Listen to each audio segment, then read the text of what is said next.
Silakan cari, barangkali ketemu di kampus, ya. Boleh menikah dengan seorang anak yang sedang kuliah?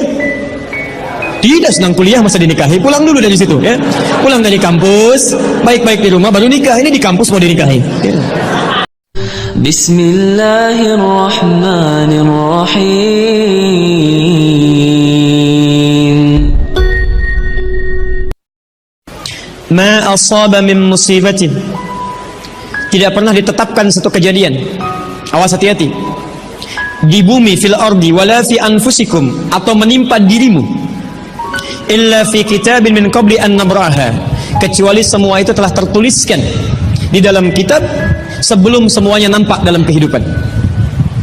Ayat ini ingin memberikan gambaran bahwa semua kejadian-kejadian yang terjadi di muka bumi ini, termasuk dalam terkait aktivitas kita, termasuk dalam pencarian jodoh kita, semuanya telah tertuliskan, diatur oleh Allah Subhanahu wa taala. Singkatnya, semua ada dalam aturan Allah. Allah telah mengatur si fulan hidup sekian sekian sekian, meninggal sekian sekian sekian, rizkinya sekian, jodohnya akan mendapatkan sekian sekian sekian. Sebagian tidak bisa diikhtiarkan seperti ajal nggak ada ikhtiarnya. Di Anda tidak bisa ikhtiar untuk bisa menunda atau mempercepat ajal, langsung nggak bisa diintervensi. Sebagian ada yang harus diikhtiarkan, hukumnya sudah ada, cuman kita tidak tahu bagaimana dengan takdir yang telah Allah tetapkan. Maka untuk mendapatinya, maka ikhtiar kita untuk meraihnya. Maka ada sesuatu yang ditempuhnya dengan cara ikhtiar. Tayyib. Di antaranya ini jodoh. Allah telah tetapkan jodoh kita, diatur oleh Allah. Ini yang terbaik untuk kehidupan kamu. Tapi Allah merahasiakan kepada kita siapa jodoh yang dimaksudkan. Maka kita berikhtiar, yang dengan ikhtiar itu ada pahala didapatkan. Saya ulang, ada pahala didapatkan, ada kenikmatan dalam mencarinya. Bayangkan kalau kemudian nikah aja tiba-tiba tanpa ada pencarian. Antum gak akan pernah merasakan bagaimana nikmatnya ta'aruf, bagaimana nikmatnya mengenal, bagaimana mencari, bagaimana pahala bersabar, bagaimana nikmatnya berdoa, bagaimana istikharah dalam menentukan jodoh kita. Itu semua menghasilkan pahala dalam kehidupan kita. Maka yang pertama, lihat ketentuan Allah yang pertama, apapun ikhtiar yang telah Anda tempuh, maka semua ikhtiar ini tetap tidak akan keluar dari aturan Allah Subhanahu wa taala. Jadi kalau antum tadi sudah menunggu selama 4 tahun tanpa komunikasi, Masya Allah, sudah siap melamar, tiba-tiba Masya Allah dibalap oleh orang lain, kalah. Fokus. Maka bagaimana cara memahaminya? Perhatikan, ikhtiar yang Allah tetapkan dalam aturan yang dibuat tadi boleh jadi tidak harus selalu menyampaikan kita pada tujuan yang kita inginkan. Karena aturan Allah itu ketika ditetapkan akan bersanding dengan maslahat bagi kehidupan kita yang menjalaninya. Ingat ini ya, ingat. Aturan Allah ketika menetapkan, fulan rezeki kamu sekian, fulan fisik kamu begini, fulan jodoh kamu si fulan, si fulanah. Ketika Anda menempuhnya dengan ikhtiar, tidak harus kemudian Anda meraihnya sesuai dengan keinginan Anda. Contoh, maaf, Anda ingin misalnya sekolahnya ke ITB, Anda ikhtiar juara satu. Begitu tes di ITB tidak lulus, lulusnya ke IAIN misal. Harap-harap ke ITB, masuknya ke IAIN. Harap-harap ke ITB, masuknya ke UNPAD. Ketika Allah kemudian menakdirkan Anda, misal keinginan Anda ke UNPAD, keinginan Anda ke ITB, tapi kemudian tiba-tiba beloknya ke UNPAD, bagaimana memahaminya? Perhatikan, kadang jalan kehidupan yang telah Allah tetapkan bukan harus menentukan hasil sesuai dengan yang Anda inginkan, tapi Allah menetapkan sesuai dengan apa yang Anda butuhkan.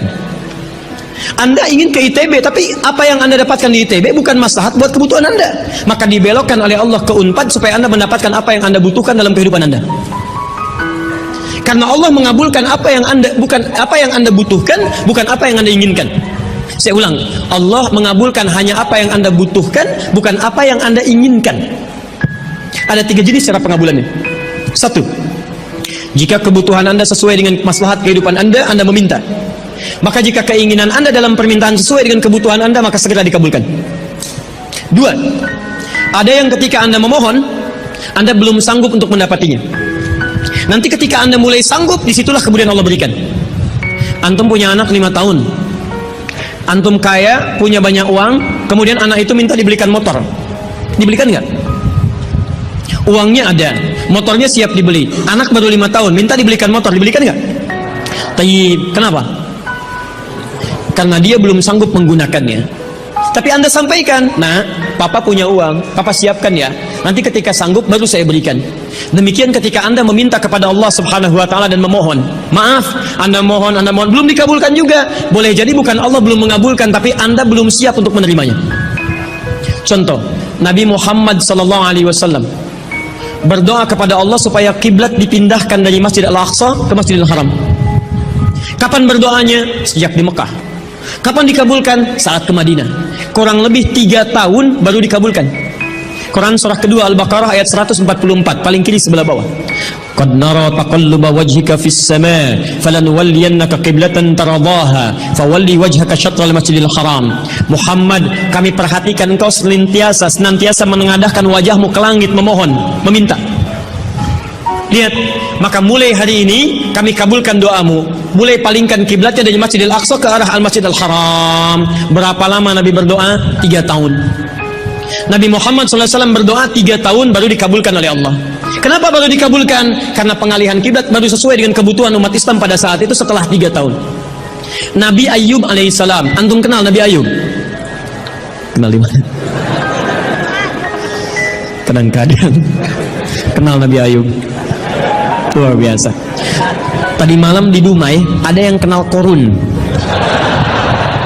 Bulan lalu di Lampung ada yang kenal Fir'aun. Masya Allah. Di Pekanbaru kenal Nabi Ayub. Luar biasa. Siapa sebetulnya? Nabi Ayub itu diuji dengan penyakit luar biasa. Maaf, tadinya kaya, punya istri yang sangat cantik, anaknya 12. Hari yang bersamaan, hari pertama, maaf, diuji dengan harta semua habis 1 hari. Hari kedua, anak semua meninggal. Hari ketiga diuji dengan penyakit, yang penyakitnya tidak akan pernah dialami orang setelahnya, tidak juga dialami orang sebelumnya. Berapa diuji? 20 tahun. Beliau diuji 20 tahun. Apakah mengeluh? Tidak. Kata istrinya, kalau bahasa kita, Papa kan Nabi, angkat tangan Papa, mohon kepada Allah, mintakan sembuh aja, sembuh. Apa jawab Ayub? Berapa lama kita sehat dan senang? Kata istrinya, Masya Allah, 20 tahun. Berapa lama kita diuji begini? 7 tahun. Kata Ayub, nanti saja. Kalau usia ujian sakit sama dengan ujian sehat, sama-sama 20 tahun, baru saya memohon kepada Allah Subhanahu wa ta'ala. Anda bisa bayangkan, Nabi Ayub, Nabi, Rasul, dekat dengan Allah, jaminannya surga, surga tingkat tinggi, diberikan ujian 20 tahun, beliau bersabar dan tetap ibadah. Antum, Masya Allah, mahasiswa, baru semester 5, bukan Nabi, bukan Rasul, surga belum jelas, amalan masih berantakan, hisab masih menegangkan, surga belum ada jaminan, baru 4 tahun.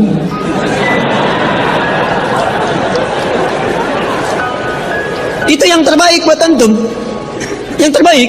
Jadi bukan berarti ketika Anda tidak mendapatkan dia, dunia hilang untuk Anda, tidak. Banyak boleh jadi itu hanya titian ajaran dari Allah supaya Anda merasakan bagaimana nikmatnya ta'aruf, supaya Anda belajar bagaimana mencari yang lebih baik lagi. Lihat kalimatnya, Quran surah ke-24 ayat 26, at-tayyibatu lit-tayyibin wat-tayyibuna lit-tayyibat al-khabithatu lil-khabithin, sebelumnya wal khabithuna lil-khabithat. Yang baik akan ketemu yang baik lagi, yang kurang baik bertemu dengan yang kurang baik lagi. Menurut Anda dia yang terbaik untuk Anda, menurut Allah dia bukan yang terbaik untuk Anda. Yang untuk Anda ada yang lebih baik lagi. Anda mau menghafal Quran, Anda mau menghafal hadis, maka Allah akan kirimkan kepada Anda yang bisa menjaga Quran dan hadis Anda. Kalau dengan 4 tahun belum bisa menjadikan Anda mendapatkan yang terbaik, tunggu. Karena yang terbaik itu lebih daripada yang mulia akan mendapatkan masa yang cukup panjang. Al-Bukhari menulis hadis 16 tahun, kitabnya abadi. Orang menulis kitab 16 hari belum tentu abadi. Jadi ketika Anda diminta menunggu dalam masa yang cukup lama, sebetulnya bukan masanya yang ditunggu, tapi di balik penungguan itu bukankah di situ ada pahala? Tadi Anda katakan Anda rajin berdoa, bukankah di doa itu ada pahalanya? Anda rajin tahajud, Anda bersabar, Anda bermohon, Anda istighfar. Jadi yang diinginkan oleh Allah dalam penantian 4 tahun itu bukan Anda menikah dengan calon Anda sekarang, tapi Anda mendapatkan pahala yang berlimpah, dan dengan pahala itu Anda siapkan Quran Anda, hadis Anda untuk membimbing pasangan Anda berikutnya. Paham sampai sini? Baik, alhamdulillah. Jadi nggak usah kecewa ya, nggak usah kecewa. Baik, yang kedua, lihat kaidahnya supaya kita bisa sabar, ya, supaya bisa sabar. 2 Quran surah kedua ayat 286. La yukallifullahu nafsan illa, tidak mungkin Allah menguji seorang hamba kecuali dia sanggup untuk mengatasinya. Tidak mungkin Allah menguji seorang hamba kecuali dia sanggup untuk mengatasinya. Tolong baca kalimatnya dengan baik ya. Kalau Anda sedang punya masalah, seberat apapun itu, yakinkan kata Al-Quran, tidak mungkin masalah ini diujikan kepada Anda kecuali Anda sanggup. Jadi kalau Anda tidak sanggup, mustahil ujian ini dititipkan pada Anda.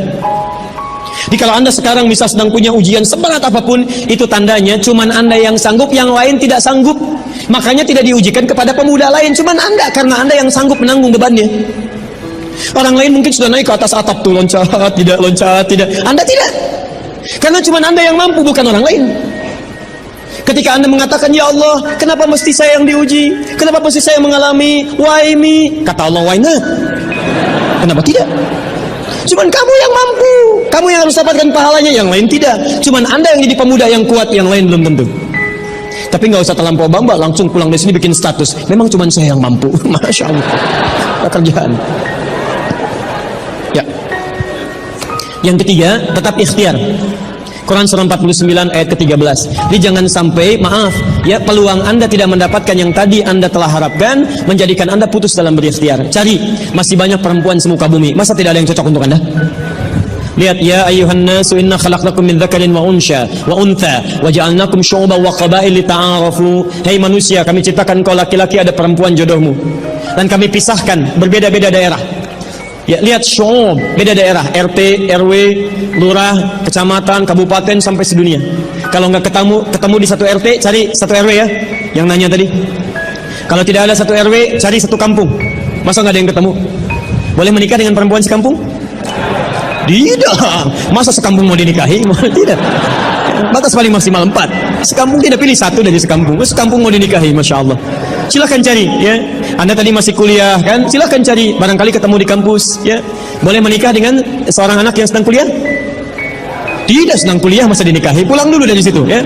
Pulang dari kampus, baik-baik di rumah baru nikah. Ini di kampus mau dinikahi ya. Cari silakan.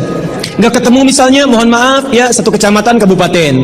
Gak ketemu, beda provinsi. Anda orang Riau, mungkin jodoh Anda ada di Jawa. Cari, ta'aruf. Gak ada di Jawa, ada di Sumatera. Gak ada Sumatera, ada di Papua. Luas. Indonesia terbentang 5.200.000 km persegi luasnya. Kata Ahmad Mansur Surya Negara, pakar sejarah, dalam bukunya Api Sejarah, halaman ke-19, paragraf yang kedua, baris 1 sampai 3, paling kanan sebelah atas.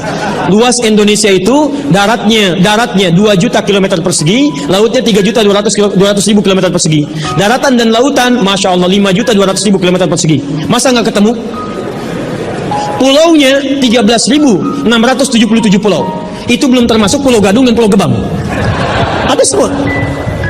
Nggak ada di Asia Tenggara, nggak ada Asia Tenggara di Asia, nggak ada Asia Amerika, nggak ada Amerika di Eropa, nggak ada Eropa di Afrika. Masa nggak ada yang cocok? Kalau tidak ada, mungkin antum ahli surga, karena itu pun jodoh antum pun bidadari surga. Masya Allah. Tapi sebelum ke surga, baiknya menikah dulu di dunia ya.